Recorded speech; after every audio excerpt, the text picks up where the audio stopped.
నమస్తే. తెలంగాణ రాష్ట్రంలో కాంగ్రెస్ పార్టీ కొలువు తీరిన తర్వాత ముఖ్యమంత్రి విదేశీ పర్యటనలు, అదేవిధంగా పెద్ద ఎత్తున విదేశీ పెట్టుబడులు తీసుకురావడం జరుగుతుంది. దాదాపు 40,000 కోట్లకు పైగా పెట్టుబడులు తెలంగాణ రాష్ట్రానికి రానున్నాయి. సో ప్రెసిడెంట్ ఆయన లండన్ పర్యటనలో ముఖ్యమంత్రి గారు ఉన్నారు. చాలా మంది ట్రోల్స్ చేస్తున్నారు ఆయన ఇంగ్లీష్ మీద కావచ్చు, దావోస్ పర్యటన మీద కావచ్చు. బీఆర్ఎస్ నేతలు చాలా చాలా రకరకాలుగా మాట్లాడుకున్నారు. ఒకసారి మనం దీని మీద విశ్లేషణ చేసే ప్రయత్నం చేద్దాం. నాతో పాటు తెలంగాణ జర్నలిస్టుల అధ్యయన వేదిక అధ్యక్షుడు వేణుగోపాల్ రెడ్డి గారు ఉన్నారు, సీనియర్ మోస్ట్ జర్నలిస్ట్. ఒకసారి ఆయనతో మాట్లాడే ప్రయత్నం చేద్దాం మనం. నమస్తే. నా ముందుగా ముఖ్యమంత్రి దావోస్ పర్యటన మీద పెద్ద ఎత్తున ట్రోల్స్ వస్తున్నాయి. ఇంగ్లీష్ మాట్లాడడం రావట్లేదు, ఏదో నామమాత్రంగా చేస్తున్నాడు, పోవాలి కాబట్టి పోతున్నాడు, ఇలాంటి ట్రోల్స్ వస్తున్నాయి. ముఖ్యంగా బీఆర్ఎస్ నాయకులు చేస్తున్నారు. సో ఏంది, ఎట్లా చూడొచ్చు దీన్ని? ముఖ్యంగా ఇప్పుడు ముఖ్యమంత్రి గారు దావోస్ పర్యటన ప్రపంచ ఆర్థిక వేదిక ఆధ్వర్యంలో జరుగుతున్నది. వేదికలో వివిధ దేశాలకు సంబంధించిన వారు, పెట్టుబడిదారులందరూ కూడా అక్కడికి వస్తారు. కాబట్టి ముఖ్యమంత్రి అక్కడికి వెళ్ళారు. ముఖ్యమంత్రి ఖచ్చితంగా కూడా రాష్ట్రానికి రావాల్సిన పెట్టుబడులు ఇవన్నీ కూడా తీసుకురావాలని ఒక ఆలోచనతో వెళ్ళారు.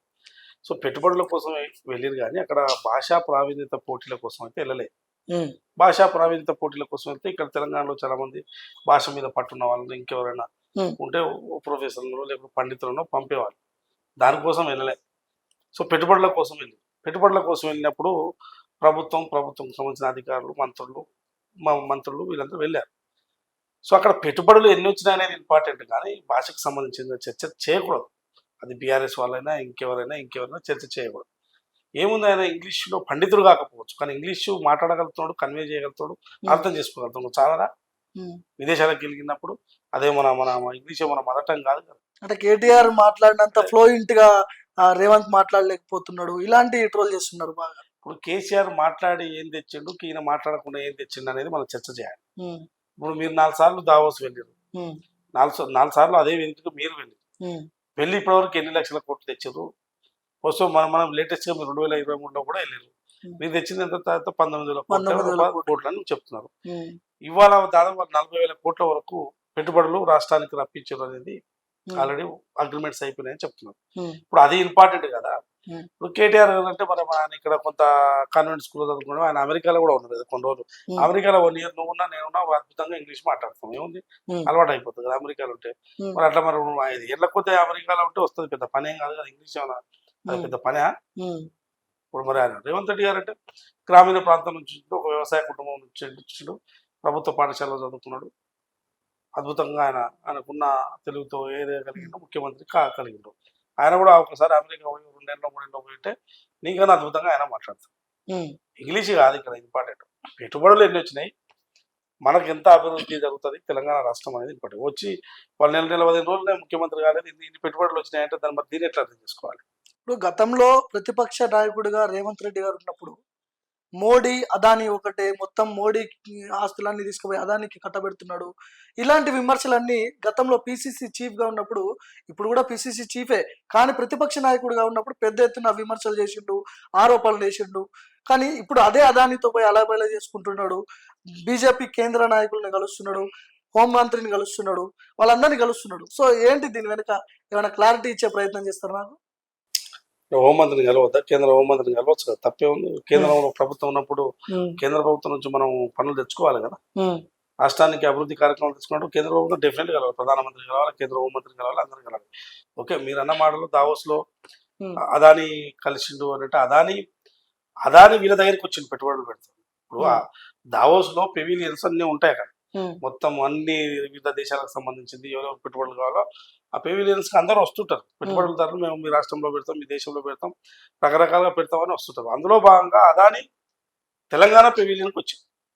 మీకు పెట్టుబడులు పెడతాం, తెలంగాణలో పెడతామని చెప్పి 12,000 కోట్లు పెడతామని చెప్పి ఆయన వచ్చినప్పుడు మరి వద్దని చెప్తారా? పెట్టుబడులు మా తెలంగాణకు వద్దని చెప్తారా?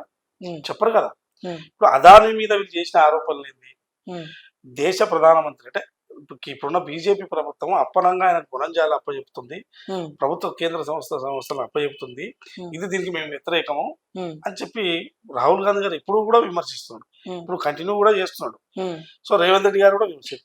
మరి అవి విమర్శించొద్దా? అవి బేషనాల హైకమాండ్ అంత నెగిటివ్ గా అంత వ్యతిరేకంగా ఉన్నప్పుడు ఒక రాష్ట్ర హైకమాండ్ ముఖ్యమంత్రి పోయి ఒకటి వాళ్ళకి అయితే అలా ఇక్కడ బయలు చేసుకోవడం ఎట్లా ఒకటి చూడొచ్చు? హైకమాండ్ వ్యతిరేకంగా అందరు వ్యతిరేకంగా ఇప్పుడు ఆ, ఇష్యూ బేస్డ్ బట్టి మాట్లాడతారు ఎవరైనా. ఉమ్, ఇప్పుడు రాహుల్ గాంధీ గారు గుణం చేయాలి ఎందుకు ఇస్తున్నాం, మొత్తం ఆదానికి ఎందుకు అప్పచెప్తున్నాం అంటున్నారు. ఉమ్, ఇక్కడ అప్పచెప్పడం అనేది వేరు, పెట్టుబడులు తీసుకోవడం వేరు, ఉమ్, రెండు డిఫరెంట్ ఉన్నాయి ఇందులో. ఉమ్, సో అదాని ఇక్కడ తెలంగాణలో పెట్టుబడులు పెడతాం అంటున్నాం, ఉమ్, కంపెనీలు ఎస్టాబ్లిష్ చేస్తాం, మీకు ఉద్యోగాల కల్పన ఉంటుంది, మాకు వసతులు ఇవ్వండి అని చెప్తున్నాడు. ఉమ్, వీళ్ళు తెలంగాణ ప్రభుత్వ సంస్థలను ఏమైనా అదానికి అప్పచెప్తే ఉమ్, అది తప్పు అవుతుంది. ఉమ్, సో అవుటర్ రింగ్ రోడ్ లేకపోతే ఆర్టీసీ కార్పొరేషన్ ఇట్లాంటివి అదాని చేతిలో పెడితే, ఆల్రెడీ ఎస్టాబ్లిష్ అయిన సంస్థలను అదాని చేతిలో పెడితే తప్పు అవుతుంది. ఉమ్, సో పెట్టుబడులు వస్తున్నాయి కాబట్టి పెట్టండి అని చెప్తారు ఎవరైనా. ఉమ్, సో అక్కడ కేంద్ర ప్రభుత్వం చేసింది ఏంటంటే అదానికి అప్పనంగా కొన్ని సంస్థలు అప్పచెప్తున్నారు అనేది విమర్శ. ఓకే. మరి అది విమర్శ చేయాలి కదా. ఉమ్. సో అది విమర్శ, అది కంటిన్యూగా ఉంటుంది. పెట్టుబడులు పెట్టేటప్పుడు పెట్టుబడులు పెట్టడము దాన్ని స్వాగతించాల్సింది ఎవరైనా. ఇప్పుడు ఈ 40,232 కోట్లు అంటున్నారు కదా పెట్టుబడులు, ఇవి పూర్తి స్థాయిలో ఇంప్లిమెంట్ అయ్యే అవకాశాలు కనిపిస్తాయా, ఉంటాయా? డెఫినెట్గా ఇప్పుడు ఒక సంస్థలో అగ్రిమెంట్ చేసుకున్నప్పుడు ఇక్కడ పెట్టుబడులు పెట్టాలని చెప్పి పెట్టుబడులు పెట్టాలని ఇష్టపూర్వకంగా అగ్రిమెంట్ చేసుకున్నప్పుడు వీళ్ళు రాష్ట్ర ప్రభుత్వము వారికి కావాల్సిన ఏవైతే ఇన్ఫ్రాస్ట్రక్చర్కి సంబంధించి మౌలిక సదుపాయాలు అయితే ఏవైతే ఉన్నాయో అవి కల్పిస్తే వాళ్ళు డెవలప్ వచ్చి ఇక్కడ పెడతారు. ఉమ్, సో అవి కల్పిస్తామని చెప్పి వీళ్ళు అగ్రిమెంట్ కూడా ఇచ్చినట్టు. ఓకే. కాబట్టి వాళ్ళు ఖచ్చితంగా ఇక్కడ వాళ్ళకి అనుకూలంగా ఉంది కాబట్టి పెట్టుబడులు పెట్టడానికి వస్తారు. ఉమ్, సో దానికి తగ్గ అనుకూలంగా ఉంది అని వస్తున్నారు కాబట్టి మాకు రాష్ట్రానికి ఏమి లాభం, మీరు వచ్చి పెడుతున్నారు ఉమ్, అంటే ఉద్యోగ కల్పన కల్పిస్తాము, లేకుంటే రకరకాల ఇప్పుడు ఇక్కడ ఏదైనా ప్రొడక్ట్ ఉత్పత్తి అయిందనుకో ఖచ్చితంగా దానివల్ల ప్రభుత్వానికి కూడా ఇంత ఆదాయం ఉంటుంది. ఓకే. సో ఇవన్నీ కూడా రాష్ట్రంలో ఈ పెట్టుబడుల వల్ల కొంత లాభదాయకంగా ఉద్యోగాలు నిరుద్యోగాలను రూపుమాపడానికి ఉపయోగపడతాయి. ఉమ్, సో ఇవి ఖచ్చితంగా అగ్రిమెంట్స్ ఆ స్థాయిలో చేసుకున్నప్పుడు ఉమ్, సో దాదాపు 90% పెట్టుబడులు పూర్తి స్థాయిలో వస్తాయని మనం భావించాలి. ఓకే. సో మొత్తానికి ఆయన దావోస్ పర్యటనలో బీఆర్ఎస్ ని టార్గెట్ చేసినట్టుగా మాట్లాడింది కొన్ని మాటలు. 100 మీటర్ల దూరంలోనే బీఆర్ఎస్ ని పాతాళ లోకంలోకి తొక్కేస్తా అని ఆ మాటలు మాట్లాడింది. అంటే అధికారంలోకి వస్తే ఏదైనా చేయొచ్చా అని కొంతమంది మాట్లాడుతున్నారు. అధికారం వచ్చిన తర్వాత రేవంత్ రెడ్డి స్టైల్ మారిపోయింది అని మాట్లాడుతున్నారు. ఎట్లా చూడొచ్చు దీన్ని? ఇప్పుడు నిజంగా కూడా అది కాంగ్రెస్ ప్రభుత్వము అధికారంలోకి వచ్చిన తర్వాత ఆ ప్రభుత్వము ఒక తీరు చూస్తే మాత్రం కొంచెం డెమోక్రటిక్ గానే కనపడుతున్నది. ఓకే, మీరు అక్కడ లండన్ లో మాట్లాడిన మాటలు అవి పొలిటికల్ స్టేట్మెంట్ లాగానే మనం చూడాలి. లోక్సభ ఎన్నికలు వస్తున్నాయి కాబట్టి లోక్సభ ఎన్నికలను ఉద్దేశించి మాట్లాడాలి. అంటే రాష్ట్రంలో మాట్లాడొచ్చు కానీ తెలంగాణ రాష్ట్ర అక్కడ గౌరవాన్ని తీసుకుపోయి అక్కడ దావోస్ లో మొత్తం పరువు తీసే విధంగా మాట్లాడినని కొంతమంది మాట్లాడుతున్నారు. కేటీఆర్ లాంటి వాళ్ళే ఇందాక కౌంటర్ వేసి మాట్లాడుతున్నారు. బీఆర్ఎస్ పార్టీని లోక్సభ ఎన్నికల్లో పొందబెడతామంటే అది ఆత్మగౌరవం, పొందబెడతామంటే ఆత్మగౌరవం పోయినట్ట. దానికి ఏం సంబంధం? తెలంగాణకు టీఆర్ఎస్ పార్టీ ఆల్రెడీ ప్రజలు పెట్టిన ఇంకేముంది లోక్సభ ఎన్నికల్లో ఖచ్చితంగా మన లోక్సభ ఎన్నికల్లో కూడా ఖచ్చితంగా మేము పనిచేస్తాం, బీఆర్ఎస్ పార్టీని ఓడిస్తాం అనేది అది పొలిటికల్ స్టేట్మెంట్. దాన్ని అట్లనే చూడాలి. ఓకే. పొందబెడతాం అంటే పొందబెడతారా, ఓడించడమే కదా దాని అర్థం. సో దాన్ని ఆ స్టేట్మెంట్ కింద చూడాలి. అంటే రాజకీయాల్లో సో ఇవన్నీ విమర్శలు ఆరోపణలు ఇవన్నీ కరెక్టే, కానీ స్వరాష్ట్రంలో చేసుకోవాల్సిన విమర్శలు బయట దేశాలకు పోయి మన రాష్ట్రం పరువు దిశగా ప్రవర్తిస్తున్నాడని బీఆర్ఎస్ నాయకులు అంటున్నారు. ఇప్పుడు అలా విదేశాలకు ఏం చెప్పలే. అక్కడ కూడా మన తెలంగాణకు సంబంధించిన వాళ్ళు, మన దేశానికి సంబంధించిన వాళ్ళు అక్కడ కూడా పాల్గొన్నది. ఆ సభలోనే మాట్లాడింది. పోయి లేకపోతే లండన్ లో యూకే వాళ్ళకు ఇక్కడ వాళ్ళ గురించి ఏం చర్చ జరగలేదు. సో అక్కడ కూడా మన పౌరులే కాబట్టి మన పౌరుల మధ్య జరిగిన చర్చలో భాగంగా మాట్లాడతాం. దాంట్లో తప్పే ఉంది మాట్లాడుతుంది. ఓకే. వీళ్ళు ఎన్ని మాట్లాడలేదు, వీళ్ళు మాట్లాడిన మాట చూస్తే ఇప్పుడు భయం అవుతుంది. అవి వింటే పాత బయటలు తీసి వినం ఒకసారి. ఓకే. ఆ పాత బయటలు వింటే మామ ఇంత ఘోరంగా మాట్లాడినా అనిపిస్తుంది. ఓకే. సో అవి పొలిటికల్ అని రాజకీయ పార్టీలు మాట్లాడుతున్నాం దాన్ని.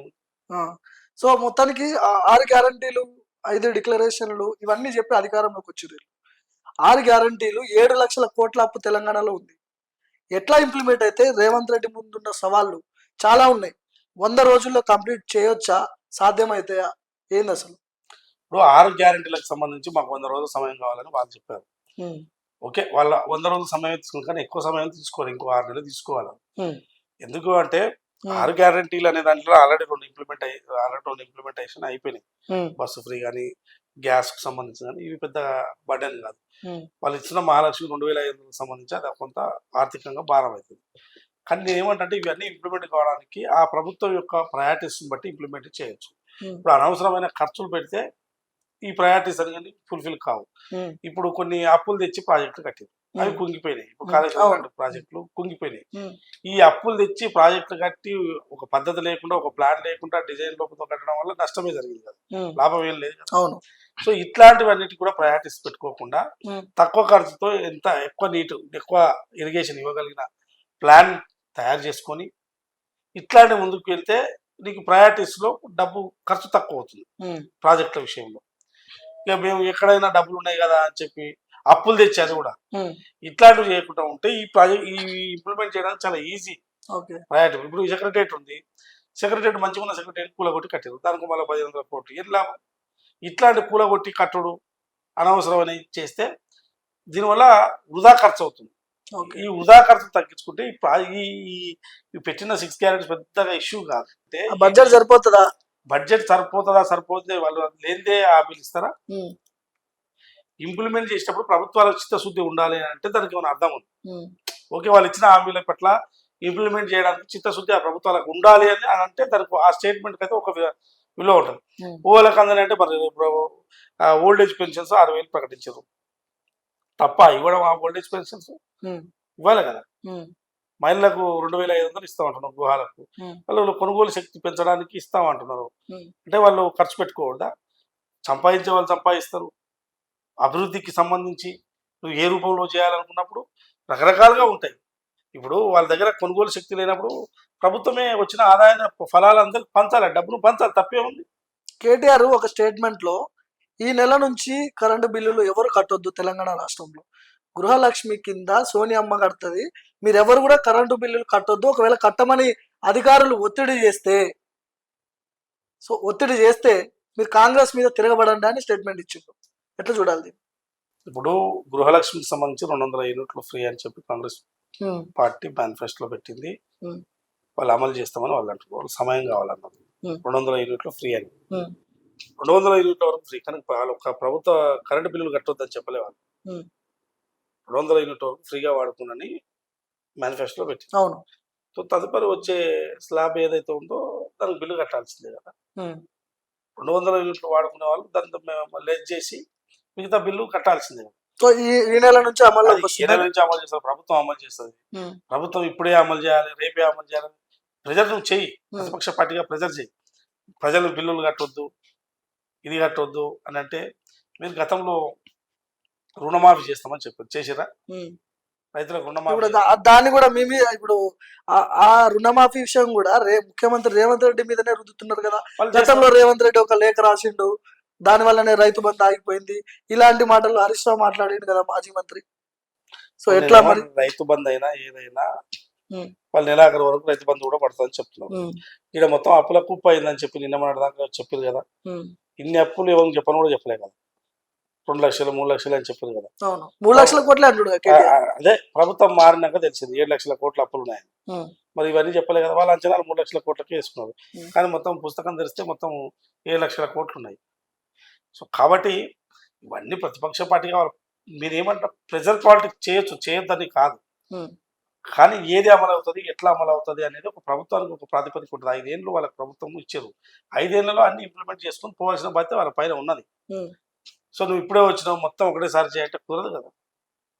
అది ప్రజలకు తెలుసు, ప్రభుత్వానికి తెలుసు. మధ్యలో వాళ్ళకి అర్థం కాకుండా ఎవడేం చేస్తారు. ఇప్పుడు 100 రోజుల్లో ఈ హామీలు నెరవేరకపోతే కాంగ్రెస్ భవిష్యత్ ఎట్లా ఉండబోతుంది? ప్రజలు తిరగబడే అవకాశం లేదా? ప్రజలు తిరగబడడం అంటే ఒకటే గుర్తుపెట్టుకోండి, ప్రభుత్వాల మీద గతంలో 10 ఏళ్ళు బీఆర్ఎస్ పార్టీ పాలించింది. అంతా ప్రజాస్వామ్యం లేదు, స్వేచ్ఛలే లేదని. అంటే మరి ప్రజలు తిరగబడ్డట, లేకుంటే మనసులో పెట్టుకొని గూడు కట్టుకొని ఆ ఎన్నికల్లో చూపించదా? అంతే కదా.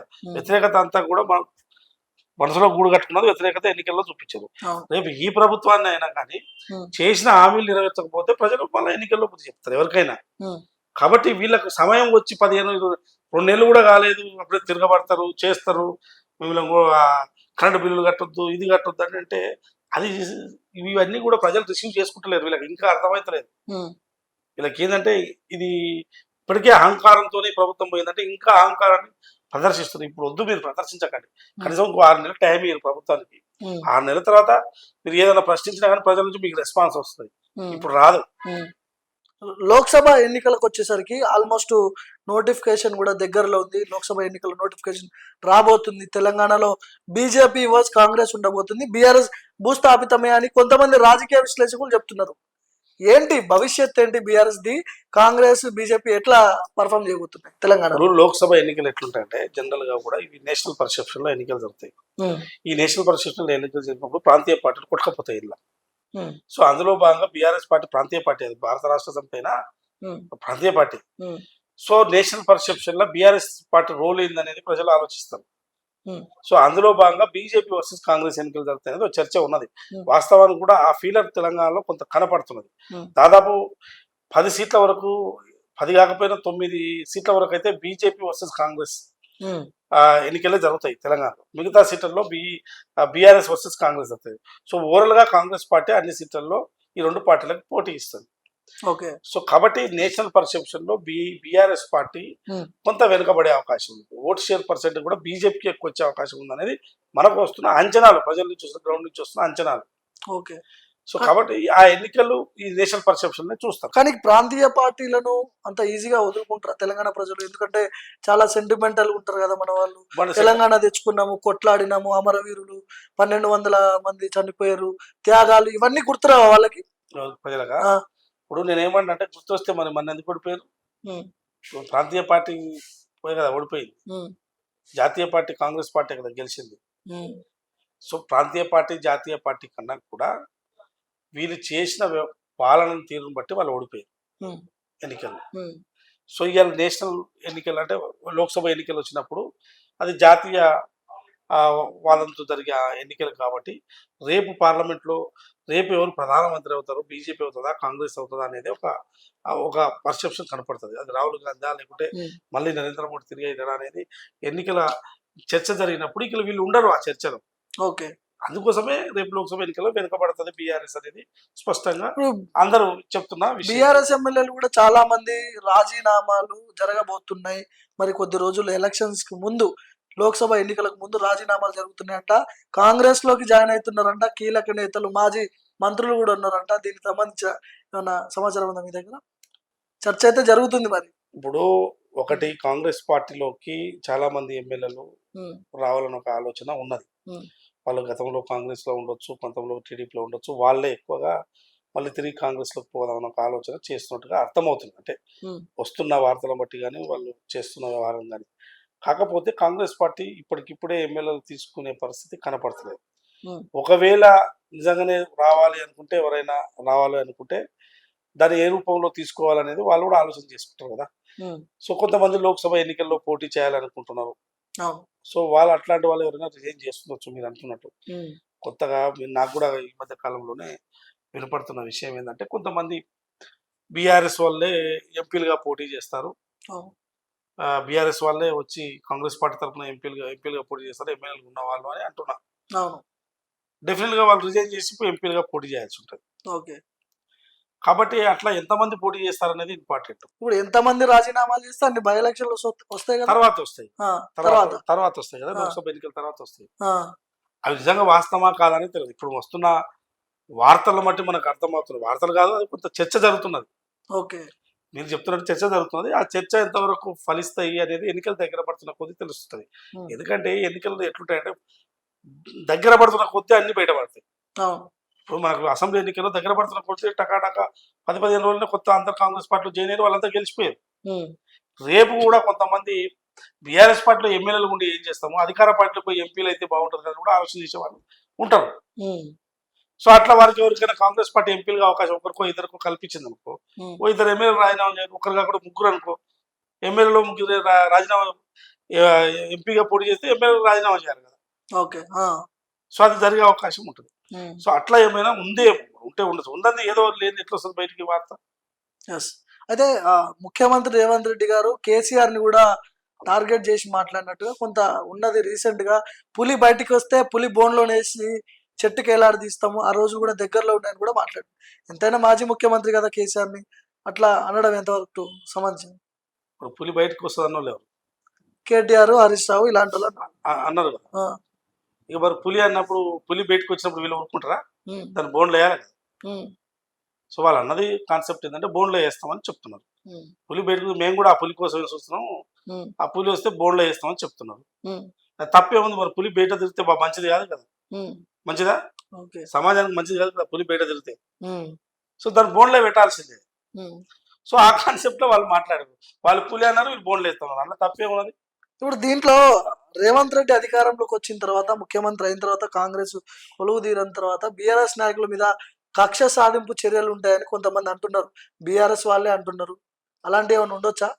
ఇప్పుడు కక్ష సాధన గతంలో మల్లారెడ్డి లాంటి వాళ్ళు ముఖ్యమంత్రిని ఉద్దేశించి తొడలు కొట్టిర్రు, అలాంటివి జరిగినాయి. సో వాళ్ళ మీద ఏమన్నా రివెంజ్లు ఉంటాయనుకోవచ్చా? అలాంటి మల్లారెడ్డి తొలగొట్టిన మల్లారెడ్డి ఆ, రేవంత్ రెడ్డి ముఖ్యమంత్రి కాగానే మళ్ళీ రేవంత్ రెడ్డి గారు పాలన అద్భుతంగా అందిస్తారని చెప్పి కూడా అన్నాడు కదా. మరి దీన్ని ఎట్లా అర్థం చేసుకోవాలి? అంటే అధికారం వచ్చింది కాబట్టి భయపడ్డాడేమో. కాలేజీలు ఉన్నాయి, విద్యా వ్యవస్థలు ఉన్నాయి, ఇవన్నీ ఉన్నాయి కదా. భయపడ్డా లేదా కన్నా కూడా ఉమ్, రేవంత్ రెడ్డి మంచి పాలన అందిస్తారని చెప్పిండు. ఉమ్, ఇప్పుడు ఎప్పుడు ఒకే తీరుగా ఉండదు కదా రాజకీయం. ఉమ్, ఇప్పుడు ఆనాడు ముఖ్యమంత్రి కేసీఆర్ ఉన్నాడు కాబట్టి ముఖ్యమంత్రి చూసుకొని తొడగొట్టిండు. ఉమ్, సో ఇప్పుడు మళ్ళీ ప్రభుత్వం పోయింది కాబట్టి ఇప్పుడు తొడగొడితే కుదరదు అనుకున్నాడు. ఉమ్, అద్భుతంగా ఉంటుంది కాంగ్రెస్ పాలన అని చెప్తున్నాడు. ఉమ్. మళ్ళీ ఏం జరుగుతుందో తెలియదు. మల్లారెడ్డి ఏం చేస్తాడో తెలియదు కదా భవిష్యత్తులో. అవును. ఎక్కడ ఏంది అనేది మనకు తెలియదు కదా. ఇప్పుడు మల్కాజిగిరి నుంచి కాంగ్రెస్ పార్టీ అభ్యర్థిగా మల్లారెడ్డి ఉండబోతున్నాడని ట్రోల్ అవుతున్నాయి వార్తలు.